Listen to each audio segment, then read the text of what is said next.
હાય, આઈ એમ શિવાંગી.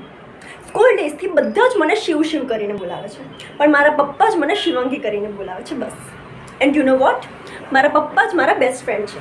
હું એમની સાથે બધી જ વાત શેર કરું છું. જસ્ટ 1 મિનિટ, પપ્પા આવ્યા. પપ્પા, તમે ત્યાં કેમ ઊભા રહી ગયા? ઓહ, મારો મેસી રૂમ જોઈને તમે પણ ડરી ગયા ને? તમને ખબર તો છે, હું એક વસ્તુ લેવા જાઉં તો બીજી 4 વસ્તુઓ મારા કબાટમાંથી પડી જ જાય છે. બટ ડોન્ટ વરી, હું મારું કબાટ ગોઠવી જ નાખીશ. બટ મૂડ હશે તો.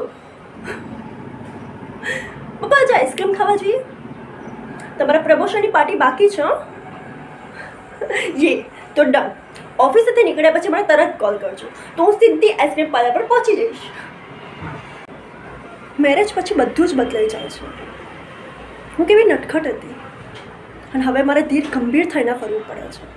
આઈ મીન, એ મેચ્યોરિટી આપોઆપ જ આવી જાય છે. બટ યુ નો, મારા સાસરામાં બધા જ બહુ સારા છે.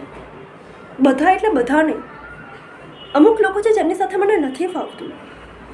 મારી નણંદ વધારે સારી છે. ઓફકોર્સ મારો હસબન્ડ વિનાયક પણ બેસ્ટ છે.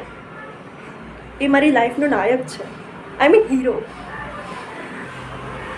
એ મારું બહુ જ ધ્યાન રાખે છે અને મારી કેર કરે છે. એ મારો સપનાનો રાજકુમાર છે. અરે મમ્મીજી, આવો ને. મમ્મીજી, હું કેવી લાગુ છું? પૂજા માટે આ સાડી બરોબર છે ને? થેન્ક યુ મમ્મીજી. ના ના, હું રડતી નથી. બસ ઘરની યાદ આવી ગઈ એટલે આંખો ભરાઈ આવી. મમ્મીજી, શું એવું ન થઈ શકે કે આપણે સાસ વહુ મટી મા દીકરીની જેમ રહીએ?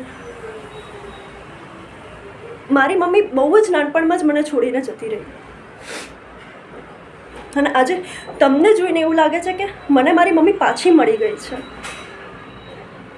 સ્કૂલ છૂટે પછી બસમાંથી ઉતરીને હું એમને દોડીને ભેટી પડતી હતી,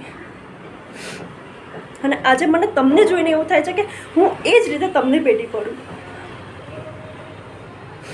મમ્મીજી, ભેટી પડવા માટે પરમિશન તો ન હોય ને?